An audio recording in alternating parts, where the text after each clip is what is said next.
Hello and welcome to a video from filmsbychris.com. That's Chris the K, I'm Chris the K. Today we're going to be taking our shell output and eventually color output from our shell and generating some colored HTML with it. This is great if you want to share some stuff from your shell, on a web server where other people can view it and you want to keep the formatting and coloring. So just real quick, if we do any command like ifconfig, it will print it to the screen. Now I can redirect that into a file. I'll just call it 1.html. At this point, I can open that with my browser. So I'll just say Brave browser 1.html, and it looks like this. It doesn't look right. If I open up the source code, it looks right, but it's expecting HTML. It's ignoring empty spaces and new line characters because it's expecting HTML to be there. What we can do is, if you were to use your package manager, I'm on Debian, I'm going to use Aptitude. I'm going to search for AHA. And if I go up to here, you can see AHA is an ASCII color to HTML converter. So if we were to take our command of ifconfig and pipe it into AHA now that I have it installed, it doesn't look all that different, but you'll see that it is wrapped in certain tags and it has converted certain characters like our less than and greater than symbols to HTML encoding. So if I was to take that and now redirect that into 1.html and then use Brave to open that, hey, it's formatted right. And again, if we look at the source code, nothing fancy going on. It's just putting it in this pre-formatted tags here, but it can do more than just that. So if we were to go back to our shell here, if I was to cat out a script I have in my directory called mysh, it's just a little bash script, right? I can take that, and as we talked about in previous videos, the bat command. You can install it on Debian. It's called batcat. I have an alias to bat. I can use that, and I can say my script, and it will color format it for me and make it look nice with lines and whatever.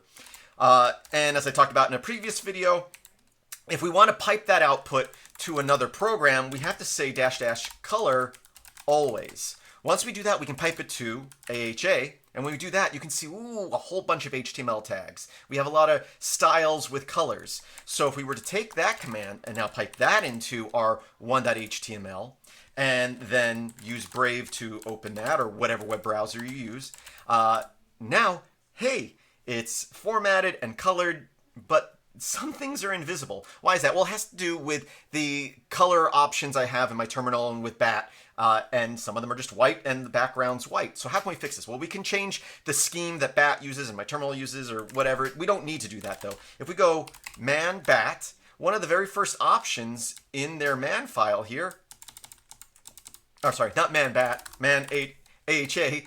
The very first option in their settings here is -B or --black, which styles the output to have a black background and white text. So now I can run this same command here. So bat, color always, whatever file I want, into AHA, and we're just going to add the -B option. And I'm redirecting into one. I haven't even looked in the man file. There might be an output option, but I'm just redirecting. We'll do that. Again, we'll open it in Brave, and now we have the nice black background and color and formatted text, and this is what the code looks like. It's not the most beautiful, but it's a quick and easy way if you have a shell script or shell output that you want to put up on a website for people to view in their web browser.